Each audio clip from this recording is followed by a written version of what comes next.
बातें करते हम खेतों की और उसके रखवाली की। बाग बगीचा फल फूलों और फसलों की हरियाली की। हम बीजों की बातें करते उत्तम जल संसाधन की। हम तकनीकी बातें करते फसलों के उत्पादन की। हर किसान का सपना सच हो जीवन सुखद बनाने को। गाँव-गाँव के हर आंगन का प्यारा सा ये दर्शन। कृषि दर्शन, कृषि दर्शन, कृषि दर्शन, कृषि दर्शन, कृषि दर्शन, कृषि दर्शन, कृषि दर्शन, कृषि दर्शन। खेतों की रखवाली करता कहलाता वो अन्न का दाता। धूप छांव हो या हो बारिश, इनको कोई रोक ना पाता। नमस्कार, कार्यक्रम कृषि दर्शन में सभी किसान भाई बहनों का स्वागत है। किसान भाइयों, आज भी हम आपके रूबरू हैं आपको जानकारी देने के लिए। जानकारी का पिटारा हम खोलेंगे, लेकिन उससे पहले कृषि समाचार। नमस्कार, कृषि समाचार में आपका स्वागत है। मैं हूं श्वेता। आइए देखते हैं आज कृषि समाचार में क्या है खास। राज्य के गौपालकों के लिए मुख्यमंत्री पशुधन विकास योजना, राज्य बागवानी मिशन योजना से ले सकते हैं कई सुविधाओं का लाभ। खीरा की आगात खेती के लिए लगाए उन्नत प्रभेद स्वर्ण अगेती। अब समाचार विस्तार से। मुख्यमंत्री पशुधन विकास योजना के अंतर्गत रांची जिला के गौपालकों को मिल्किंग मशीन, पनीर एवं खोआ making unit, vermi compost unit, boring और काऊ मैट के लिए अनुदान दिया जाएगा। इसमें SC/ST को 75 से 90% और अन्य सभी वर्गों के लाभुकों को 75% अनुदान दिया जाएगा। इस योजना से लाभ लेने के लिए जिला गव्य विकास कार्यालय में 10 जनवरी 2024 तक आवेदन दे सकते हैं। राज्य में बागवानी खेती को बढ़ावा देने के लिए गैर कार्यान्वित जिलों में राज्य बागवानी मिशन योजना चलाई जा रही है। इस योजना के तहत राज्य के किसान नए फल बाग का क्षेत्र विस्तार, फूलों की खेती, छोटी नर्सरी की स्थापना, सब्जी के संकर प्रभेदों की खेती, मसाला फसलों की खेती, संरक्षित खेती, फसल तुड़ाई कटाई उपरांत प्रबंधन के लिए अनुदान की सुविधा ले सकते हैं। इस योजना से लाभ लेने के लिए जिला उद्यान कार्यालय में आवेदन दे सकते हैं। किसान भाइयों, हरी मिर्च के बेहतर उत्पादन के लिए उन्नत खेती करें। इसके लिए रोगरोधी किस्म का चुनाव करें। नर्सरी में बिचड़ा लगाना चाहते हैं तो बीजोपचार के बाद ही बीज बोएं। मिर्च फसल में पत्ती सिकुड़ने सहित कई रोग लगने की संभावना रहती है। इससे बचने के लिए रोगरोधी प्रभेद लगाएं। बिचड़ा उगाएं तो पहले बीजोपचार कर लें। पौधों का सही विकास हो, इसके लिए पौधों को कतारों में लगाएं। बिचड़े जब 4 से 5 इंच के हो जाएं, तभी उसे नर्सरी से निकालकर खेत में रोपें। इससे आपको मिर्च की अच्छी उपज मिलेगी। किसान भाइयों, आप हरी मिर्च की उन्नत खेती करना चाहते हैं तो सबसे पहले बीज का चयन बहुत उपयुक्त होता है। जैसा कि आप जानते हैं, इसमें पत्ते सिकुड़न का रोग आता है, तो उसका रोग रोधी किस्म बाजार में उपलब्ध है। जब भी आप इसकी खेती के लिए सोचें तो आप रोग रोधी किस्म का चयन अवश्य करें। और नर्सरी को आप उगाने के लिए जो तकनीक है, जिस तरीके से बीज को उपचारित करके आप लगाएं, कतारों में लगाएं और उचित जो उसकी अवस्था है जिसमें 4 से 5 इंच की ऊंचाई का होता है, उसी अवस्था में आप इसे ट्रांसप्लांटिंग कर दें तो आप अच्छा लाभ इससे ले पाएंगे। लत्तेदार सब्जी फसल खीरा की आगात खेती के लिए जनवरी तक फसल लगाई जा सकती है। किसान भाई खीरा की आगात खेती से अच्छी उपज लेने के लिए उन्नत प्रभेद जापानी लांग ग्रीन, पूसा संयोग, बालम खीरा या स्वर्ण अगेती लगाएं। खीरा की बुआई में 4 से 6 किलोग्राम बीज प्रति हेक्टेयर की दर से लगाएं। थाला बनाकर बीज बोएं। प्रति थाला 3 से 5 बीज बोएं। इनमें कतारों के बीच 1.25 से 1.5 मीटर की दूरी रखें। खीरा के उन्नत प्रभेद जापानी लांग ग्रीन, पूसा संयोग, बालम खीरा और स्वर्ण अगेती की उत्पादन क्षमता औसतन 80 से 120 क्विंटल प्रति हेक्टेयर है। राज्य के जो किसान वनोत्पाद के रूप में लाह की खेती करते हैं, वे टहनियों से लाह छुड़ाने के लिए कृषि उपकरण लेक शेलर का इस्तेमाल कर सकते हैं। इसकी कार्य क्षमता 50 किलोग्राम प्रतिदिन है। आज हम जानेंगे बैगन फसल में रासायनिक दवा के बिना बंधक और फल छेदक कीटों की रोकथाम कैसे करें। किसान भाइयों, बैगन फसल में बंधक कीट और फल छेदक कीटों की रोकथाम के लिए 5 गंधपास यानी 5 फेरोमोन ट्रैप प्रति एकड़ की दर से खेत में लगाएं। ये कीट इसमें फंसकर मर जाएंगे और फसल कीट मुक्त रहेगी। और अब एक नजर राज्य के 5 प्रमुख शहरों के मौसम के मिजाज पर। आज राज्य के 5 प्रमुख नगरों के अधिकतम और न्यूनतम तापमान कुछ इस प्रकार दर्ज किए गए। रांची का अधिकतम तापमान 28 डिग्री सेल्सियस और न्यूनतम 10 डिग्री सेल्सियस। जमशेदपुर का अधिकतम तापमान 28 डिग्री सेल्सियस और न्यूनतम 10 डिग्री सेल्सियस। मेदिनीनगर का अधिकतम तापमान 16 डिग्री सेल्सियस और न्यूनतम 4 डिग्री सेल्सियस। देवघर का अधिकतम तापमान 25 डिग्री सेल्सियस और न्यूनतम 11 डिग्री सेल्सियस। वहीं धनबाद का अधिकतम तापमान 26 डिग्री सेल्सियस और न्यूनतम 17 डिग्री सेल्सियस दर्ज किया गया। कृषि समाचार में आज इतना ही। अगले दिन अगले अंक में फिर मिलेंगे कुछ नई जानकारियों के साथ। तब तक के लिए दीजिए इजाजत। नमस्कार, जोहार।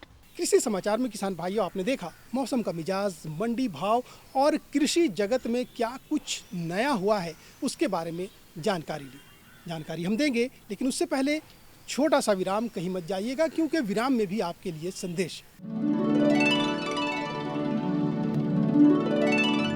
हमारे मेहनती ने किसानों को बड़ी राहत पहुंचाई। महामारी के दौरान भी देश का कृषि उत्पादन शानदार रहा। किसानों के हितों के लिए समर्पित प्रधानमंत्री जी के इसी विजन के साथ पीएम किसान सम्मान निधि योजना द्वारा अब तक 11 करोड़ पात्र किसानों को 2,60,000 करोड़ रुपए से अधिक की धनराशि भेजी जा चुकी है। तरक्की और खुशहाली की रोशनी हर किसान, हर ग्रामीण युवा के चेहरे पर चमके और हमारे गांव देश विकास के अहम भागीदार बने।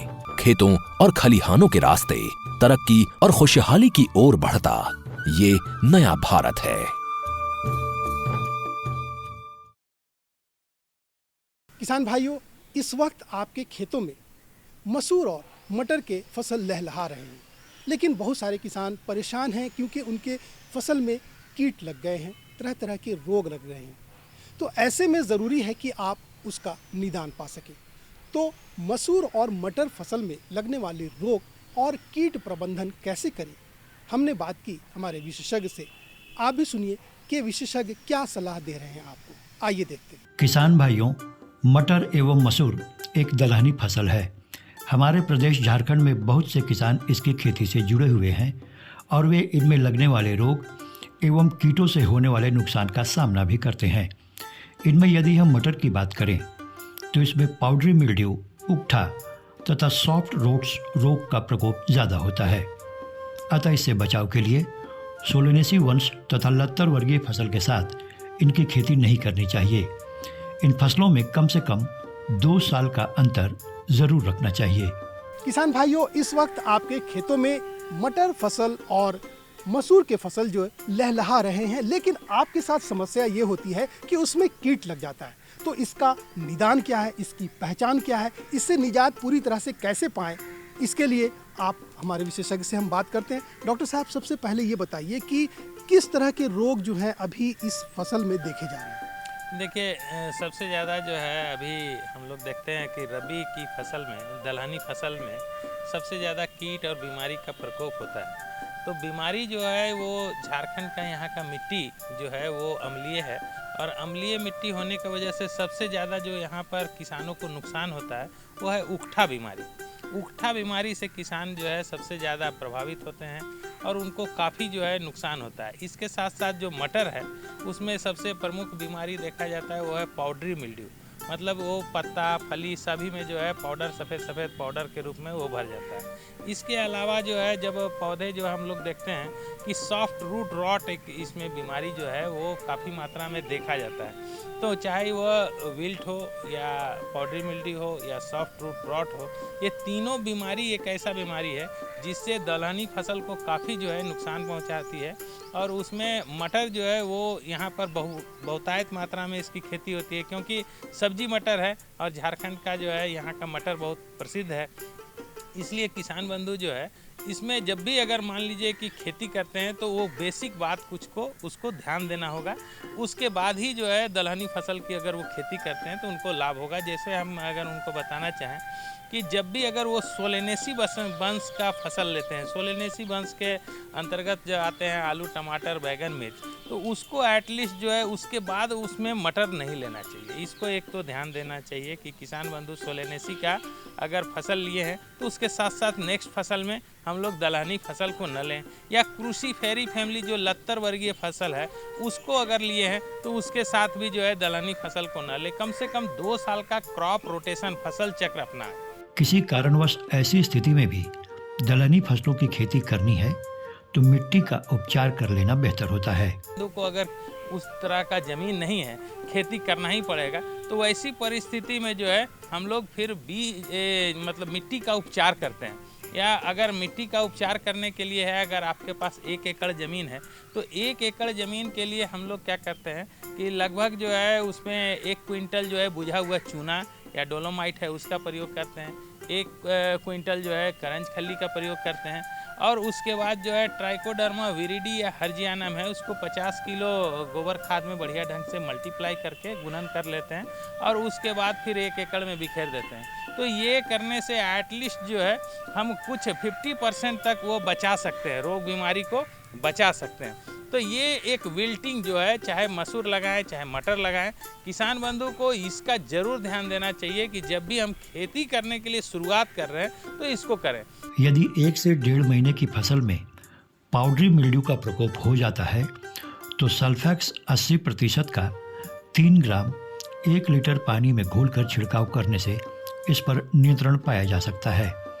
ऐसे ही सॉफ्ट रूट रोट्स के लिए ब्लू कॉपर का इस्तेमाल करना चाहिए। हम लोग देखते हैं कि आपका जब हम लोग खेत में लगाते हैं तो कहीं कहीं जो है पानी देने के समय मॉइस्चर ज़्यादा हो जाता है, तो मॉइस्चर ज़्यादा हो गया तो उसमें सॉफ्ट रूट रॉट जो है वो बीमारी आता है, यानी तना जो है वो अचानक से वो सूखता है और ऊपर तक जो है, चाहे वो मटर में हो या मसूर में हो, आप बहुतायत देखेंगे कि वो विल्टिंग के माध्यम से भी सूख रहा है या आपका जो है सॉफ्ट रूट रॉट के वजह से सूख रहा है। तो वैसी परिस्थिति में किसान बंधु को जो है जब वो घूमने जाएं, अपने खेत में जाएं, इक्का दुक्का उनको उस ढंग का लक्षण नज़र आ रहा है तो इमीडिएट जो है ब्लू कॉपर जो है, कॉपर ऑक्सीक्लोराइड 50% में आता है, 50% का, उसको जो है 3 ग्राम पर लीटर पानी में घोल बना करके और उसके जड़ के आसपास जहाँ पर वो संक्रमित एरिया है उस आसपास जो है ड्रेंच कर देना होगा, थोड़ा सा पटा देना होगा। तो उससे जो है वो क्या होगा कि बीमारी को वो बहुत हद तक नियंत्रण कर सकते हैं। इसी तरह से एफिड कीट जो मटर और मसूर दोनों को प्रभावित करता है, उसके नियंत्रण के लिए इमिडाक्लोप्रिड दवा का मात्रा अनुसार छिड़काव किया जा सकता है। इसके अलावा नीम निर्मित दवा का प्रयोग करना भी काफ़ी लाभदायक होता है। दूसरा जो कीट है वो चाहे मसूर हो चाहे आपका जो है मटर हो, ये दोनों में आता है, वो है एफिड।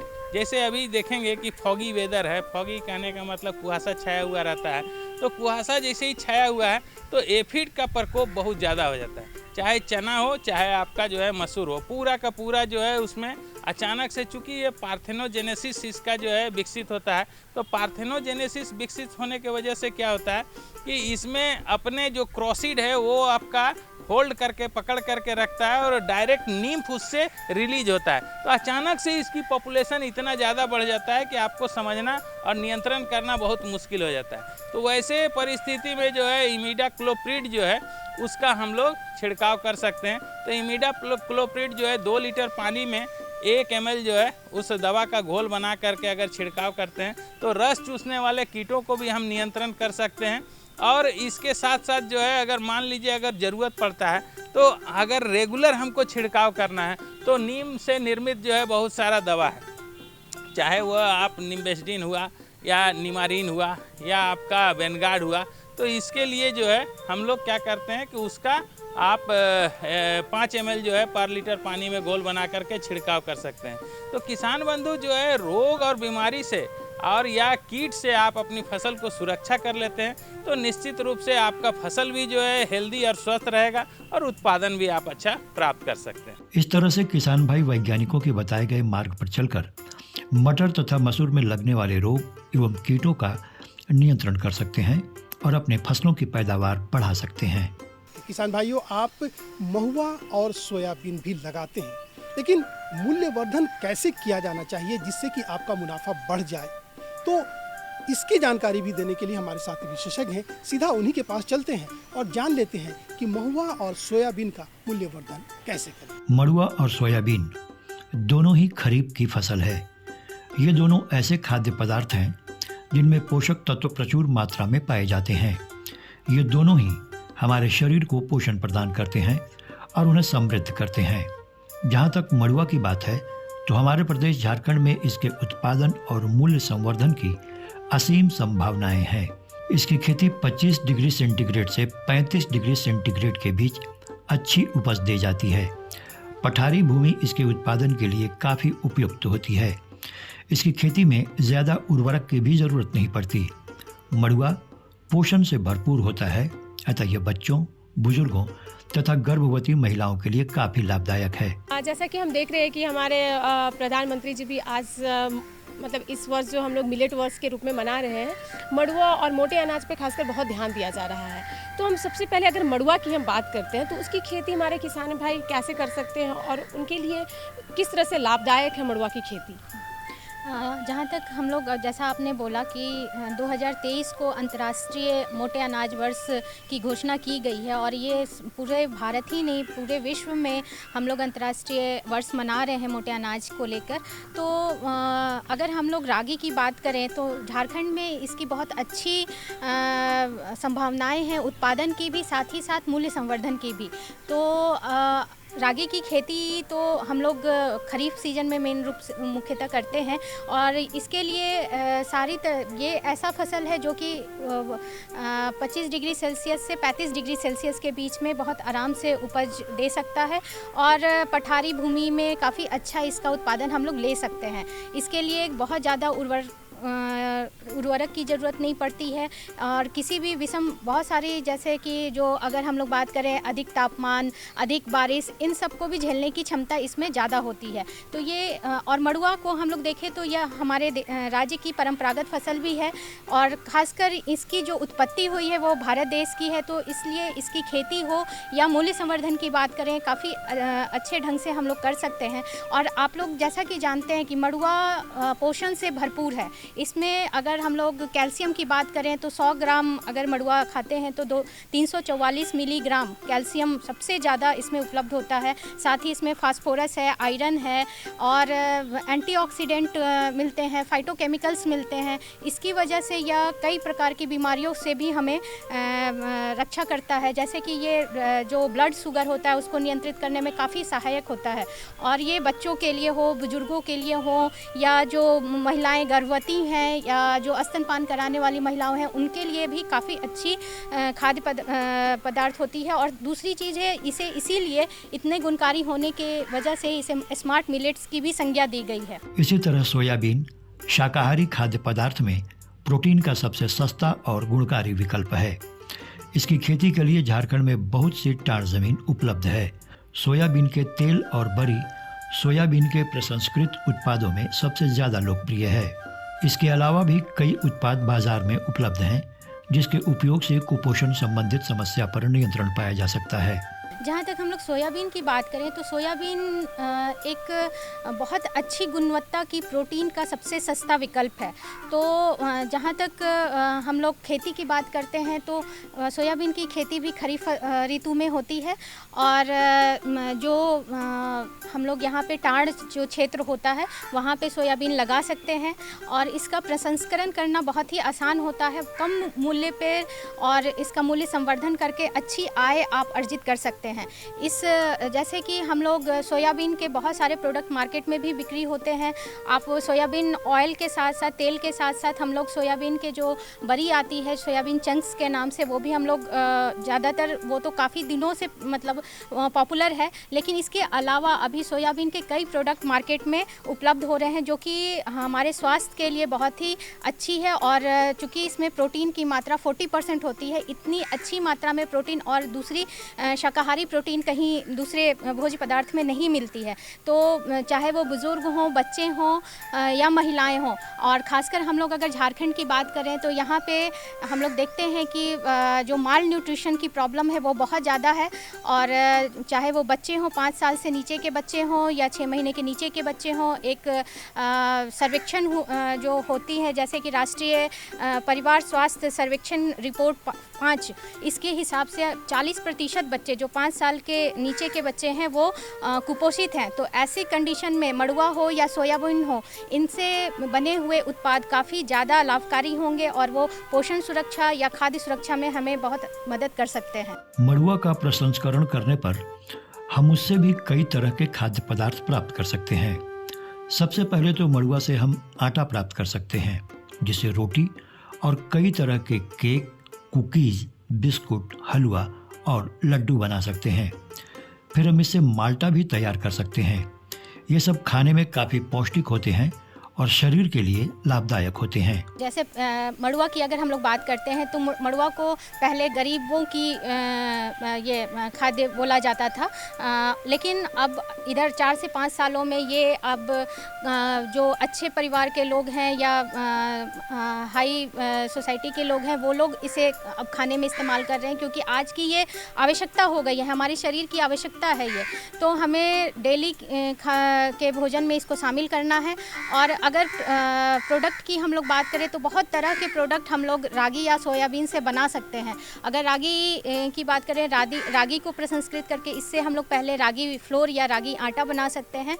रागी आटा बनाने के बाद इससे मड़ुआ को ही हम लोग रागी और मड़ुआ सेम चीज़ होता है।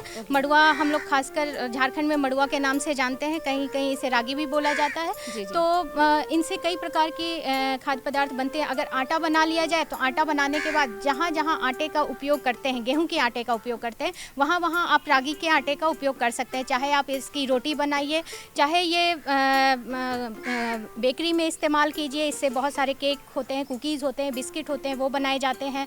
रागी के हलवे बनाए जाते हैं, लड्डू बनाए जाते हैं। बेसन के साथ मिक्स करके आप रागी का लड्डू बना सकते हैं। आधा मात्रा में बेसन लेकर और आधा मात्रा में रागी का आटा लेकर आप बहुत अच्छे से इसकी लड्डू बनती है और वो काफ़ी न्यूट्रिशियस लड्डू बनती है। उसको न्यूट्री लड्डू के नाम से भी आप मार्केट में सेल कर सकते हैं। मड़ुआ और सोयाबीन का प्रसंस्करण करने के बाद उसके पैकेजिंग पर विशेष ध्यान देने की ज़रूरत है। अतः इसके लिए इस्तेमाल की जाने वाली प्लास्टिक, पेपर तथा बोतल मानव उपयोग के लिए सुरक्षित होनी चाहिए तथा फूड ग्रेड की होनी चाहिए।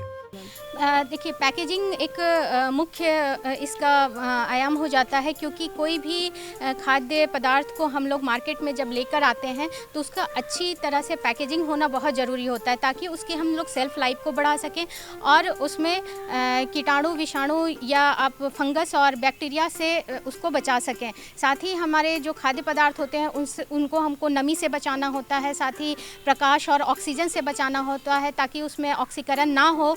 तो इसलिए हमें पैकेजिंग मटेरियल जब लेना हो तो ये खासकर ध्यान दें। अगर प्लास्टिक का मटेरियल लेते हैं तो फूड ग्रेड प्लास्टिक का ही उपयोग करें। आजकल बहुत प्रकार की धातु के भी पैकेजिंग मटेरियल मार्केट में उपलब्ध हैं, चाहे प्लास्टिक हो, कागज़ हो या कांच के, ये सारे वस्तुओं के आपके पैकेजिंग मटेरियल मार्केट में मिलते हैं। लेकिन आपको ये ध्यान देना है कि ये ह्यूमन कंजप्शन के लिए सेफ़ हो और साथ ही साथ फूड ग्रेड का हो, ताकि उसको हम लोग अच्छे से इस्तेमाल करें और वो सेफ़ हो। और अगर हम लोग खाद्य पदार्थ की बात कर रहे हैं, उसके बाजारीकरण की बात कर रहे हैं, तो इसके लिए ये ज़रूरी है कि इसमें इसका हम लोग FSI लाइसेंस लें, क्योंकि बिना पंजीकरण के कोई भी खाद्य पदार्थ को आप बाज़ार में नहीं बेच सकते हैं। ये एक खाद्य सुरक्षा प्राधिकरण के अंतर्गत में आता है, तो आपको लाइसेंस लेना भी ज़रूरी है। किसान भाइयों, मड़ुआ और सोयाबीन का खाद्य पदार्थ के रूप में बहुत ज़्यादा महत्व है। अपने झारखंड में इनकी मांग भी अधिक है। यदि किसान भाई इनका प्रसंस्करण कर इनके उत्पाद बाजार में बेचें तो वे उससे अच्छा मुनाफा कमा सकते हैं।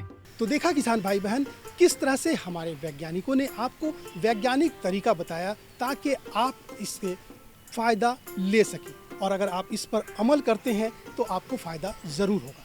फिलहाल आज के लिए इतना ही, लेकिन जाने से पहले आप हमारा पता ज़रूर लिख डालिए। हमारा पता है कार्यक्रम कृषि दर्शन, कृषि प्रकोष्ठ द्वारा केंद्र निदेशक, दूरदर्शन केंद्र, रातू रोड, रांची। पिन संख्या 834-001। तो हमें रहेगा बेसब्री से आपके ख़तों का इंतज़ार। तब तक के लिए दीजिए इजाज़त। नमस्कार, जोहार।